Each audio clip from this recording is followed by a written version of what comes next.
ओम शांति। 20 जनवरी 2023।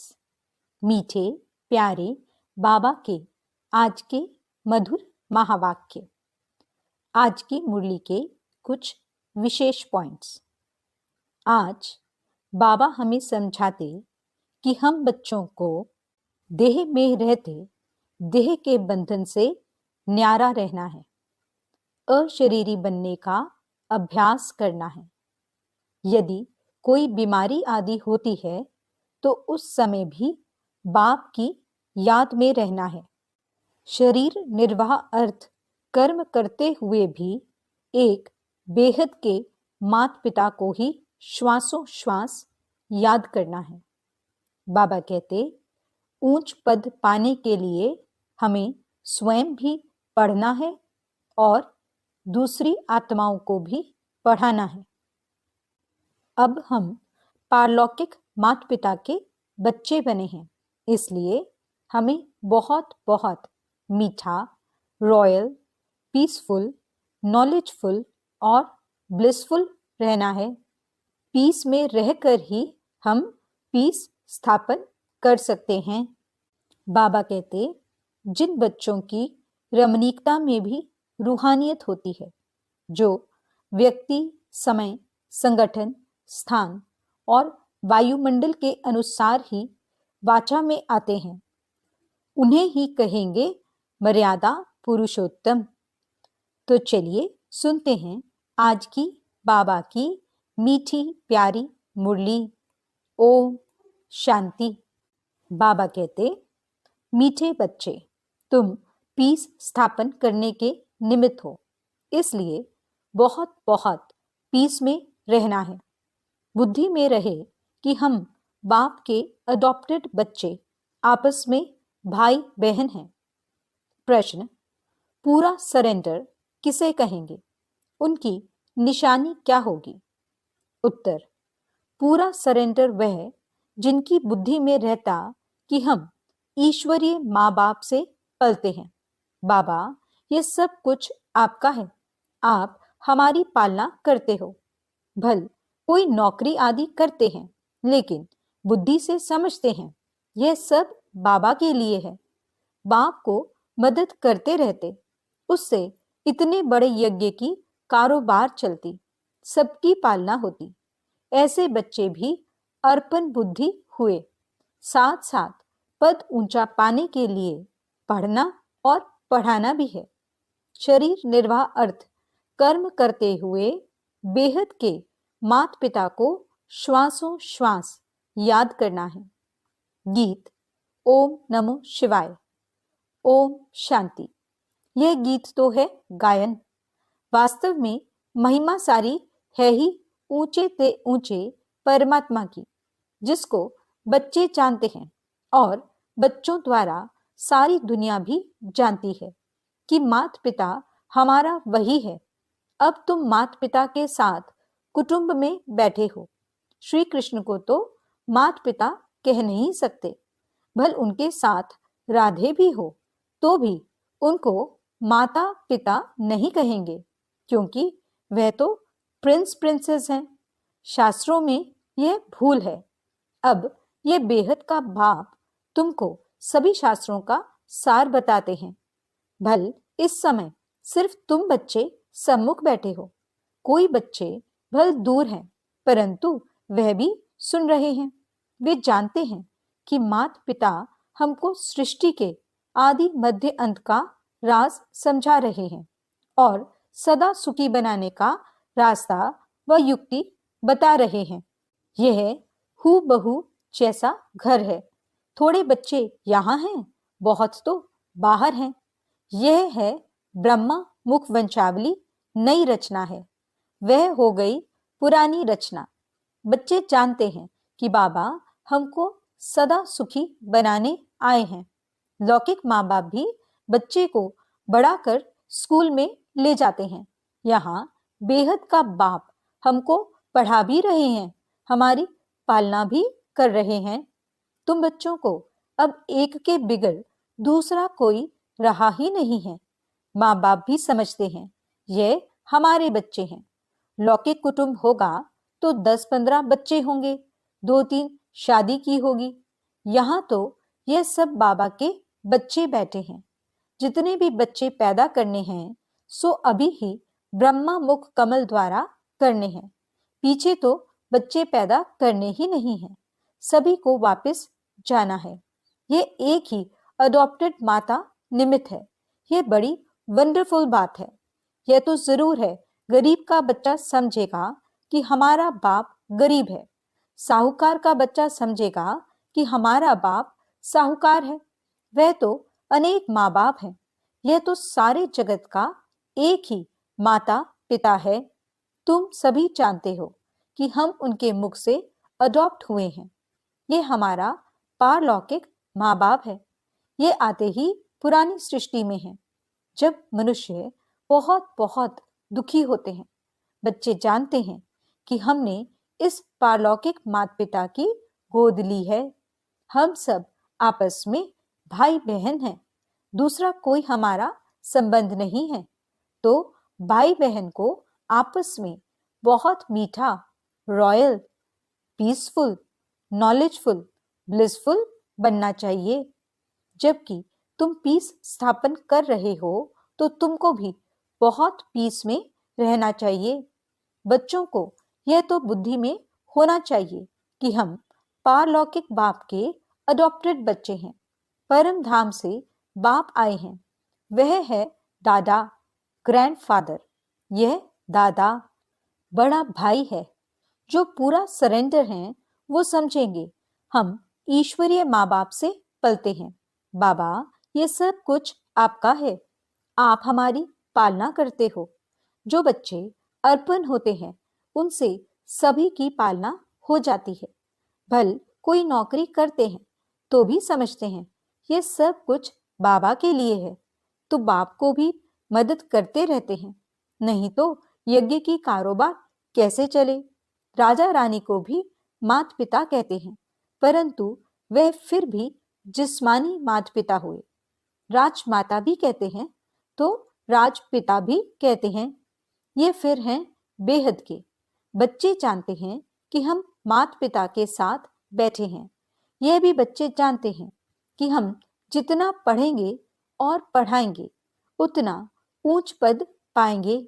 साथ साथ शरीर निर्वाह अर्थ कर्म भी करना है।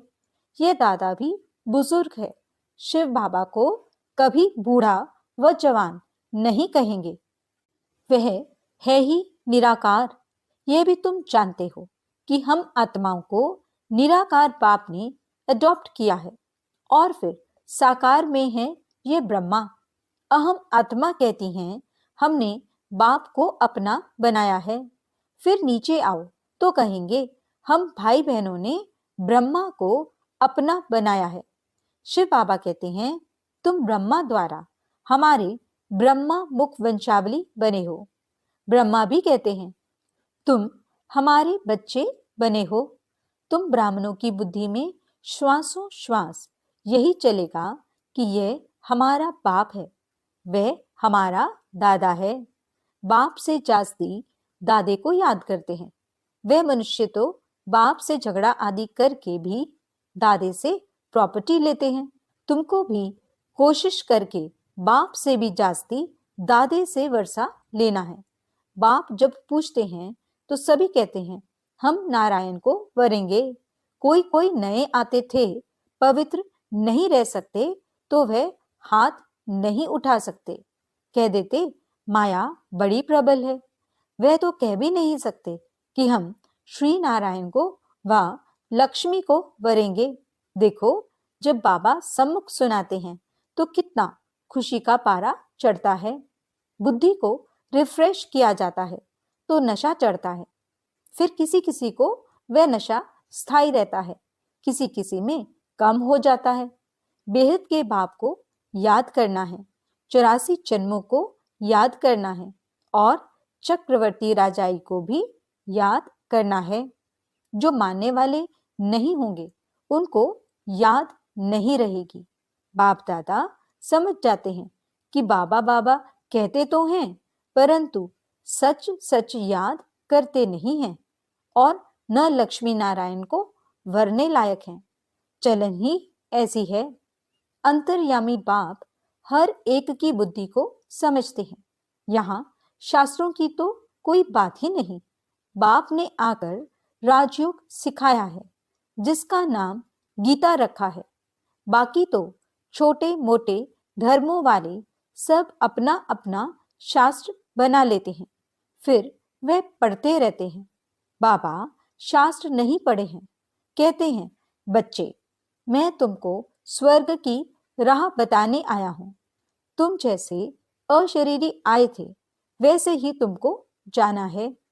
देह सहित सब इन दुखों के कर्म बंधन को छोड़ देना है, क्योंकि देह भी दुख देती है। बीमारी होगी तो क्लास में आ नहीं सकेंगे, तो यह भी देह का बंधन हो गया। इसमें बुद्धि बड़ी सालिम चाहिए। पहले तो निश्चय चाहिए कि बरोबर बाबा स्वर्ग रचता है, अभी तो है नर्क। जब कोई मरता है तो कहते हैं स्वर्ग गया, तो जरूर नर्क में था ना। परंतु यह तुम अभी समझते हो, क्योंकि तुम्हारी बुद्धि में स्वर्ग है। बाबा रोज नए नए तरीके से समझाते हैं, तो तुम्हारी बुद्धि में अच्छी रीति बैठे। हमारा बेहद का माता पिता है, तो पहले बुद्धि एकदम ऊपर चली जाएगी, फिर कहेंगे इस समय बाबा आबू में हैं।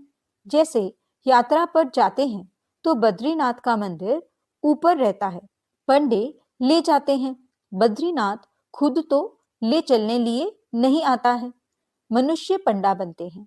यहाँ शिव बाबा खुद आते हैं परम धाम से, कहते हैं हे आत्माएं, तुमको ये शरीर छोड़ शिवपुरी चलना है। जहां जाना है वह निशाना जरूर याद रहेगा। वह बद्रीनाथ चैतन्य में आकर बच्चों को साथ ले जाए, ऐसे तो हो नहीं सकता। वह तो यहाँ का रहवासी है। ये परम पिता परमात्मा कहते हैं मैं परम धाम का रहवासी हूँ, तुमको लेने लिए आया हूँ। श्री कृष्ण तो ऐसे कह न सके। रुद्र शिव बाबा कहते हैं यह रुद्र यज्ञ रचा हुआ है। गीता में भी रुद्र की बात लिखी हुई है। वे रूहानी बाप कहते हैं मुझे याद करो। बाप ऐसी युक्ति से यात्रा सिखाते हैं जो जब विनाश हो तो तुम आत्मा शरीर छोड़ सीधा बाप के पास चले जाएंगे। फिर तो शुद्ध आत्मा को शुद्ध शरीर चाहिए, सो तब होगा जब नई सृष्टि हो। अभी तो सभी आत्माएं मच्छरों सदृश वापस जाएंगी बाबा के साथ, इसलिए उनको खिवैया भी कहा जाता है। इस विषय सागर से उस पार ले जाते हैं। श्री कृष्ण को खिवैया नहीं कह सकते। बाप ही इस दुख के संसार से सुख के संसार में ले जाते हैं। यही भारत विष्णुपुरी लक्ष्मी नारायण का राज्य था।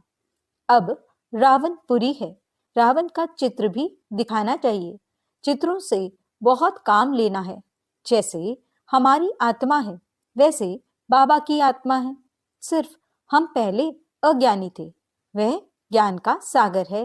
अज्ञानी उसको कहा जाता है जो रचता और रचना को नहीं जानते हैं। रचता द्वारा जो रचता और रचना को जानते हैं उनको ज्ञानी कहा जाता है। यह ज्ञान तुमको यहाँ मिलता है, सतयुग में नहीं मिलता। वो लोग कहते हैं परमात्मा विश्व का मालिक है। मनुष्य उस मालिक को याद करते हैं, परंतु वास्तव में विश्व का अथवा सृष्टि का मालिक तो लक्ष्मी नारायण बनते हैं। निराकार शिव बाबा तो विश्व का मालिक बनता नहीं, तो उन्होंने पूछना पड़े कि वह मालिक निराकार है या साकार। निराकार तो साकार सृष्टि का मालिक हो न सके।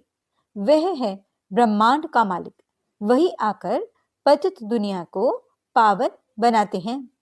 खुद पावन दुनिया का मालिक नहीं बनते। उनका मालिक तो लक्ष्मी नारायण बनते हैं और बनाने वाला है बाप। ये बड़ी गुह्य बातें हैं समझने की। हम आत्मा भी जब ब्रह्म तत्व में रहती हैं तो ब्रह्मांड के मालिक हैं। जैसे राजा रानी कहेंगे हम भारत के मालिक हैं, तो प्रजा भी कहेगी हम मालिक हैं। वहां रहते तो है ना। वैसे बाप ब्रह्मांड का मालिक है, हम भी मालिक ही ठहरे। फिर बाबा आकर नई मनुष्य सृष्टि रचते हैं। कहते हैं मुझे इस पर राज्य नहीं करना है, मैं मनुष्य नहीं बनता हूं, मैं तो ये शरीर भी लोन लेता हूं। तुमको सृष्टि का मालिक बनाने राज्यों सिखाता हूं। तुम जितना पुरुषार्थ करेंगे उतना पद ऊंचा पाएंगे, इसमें कमी मत करो। टीचर तो सभी को पढ़ाते हैं, अगर इम्तिहान में बहुत पास होते हैं तो टीचर का भी शो होता है, फिर उनको गवर्नमेंट से लिफ्ट मिलती है। यह भी ऐसे है, जितना अच्छा पढ़ेंगे उतना अच्छा पद मिलेगा, माँ बाप भी खुश होंगे। इम्तिहान में पास होते हैं तो मिठाई बांटते हैं, यहाँ तो तुम रोज मिठाई बांटते हो। फिर जब इम्तिहान में पास हो जाते हो तो सोने के फूलों की वर्षा होती है। तुम्हारे ऊपर कोई आकाश से फूल नहीं गिरेंगे, परंतु तुम एकदम सोने के महलों के मालिक बन जाते हो। यह तो कोई की महिमा करने के लिए सोने के फूल बनाकर उन पर डालते हैं। जैसे दरभंगा का राजा बहुत साहूकार था, उनका बच्चा विलायत गया तो पार्टी दी, बहुत पैसा खर्च किया। उसने सोने के फूल बनाकर वर्षा की थी, उस पर बहुत खर्चा हो गया, बहुत नाम हुआ था। कहते थे देखो भारतवासी कैसे पैसे उड़ाते हैं, तुम तो खुद ही सोने के महलों में जाकर बैठेंगे तो तुमको कितना नशा रहना चाहिए। बाप कहते हैं सिर्फ मेरे को और चक्र को याद करो तो तुम्हारा बेड़ा पार हो जाएगा। कितना सहज है। तुम बच्चे हो चैतन्य परवाने, बाबा है चैतन्य क्षमा। तुम कहते हो अभी हमारा राज्य स्थापन होना है, अब सच्चा बाबा आया हुआ है भक्ति का फल देने। बाबा ने खुद बतलाया है मैं कैसे आकर नए ब्राह्मणों की सृष्टि रचता हूँ, मुझे जरूर आना पड़े। तुम बच्चे जानते हो हम ब्रह्मा कुमार और कुमारियां हैं, शिव बाबा के पोत्रे हैं। ये फैमिली है वंडरफुल। कैसे देवी देवता धर्म का कलम लग रहा है, झाड़ में क्लियर है, नीचे तुम बैठे हो। तुम बच्चे कितने सौभाग्यशाली हो। मोस्ट बिलवेड बाप बैठ समझाते हैं कि मैं आया हूं तुम बच्चों को रावण की जंजीरों से छुड़ाने।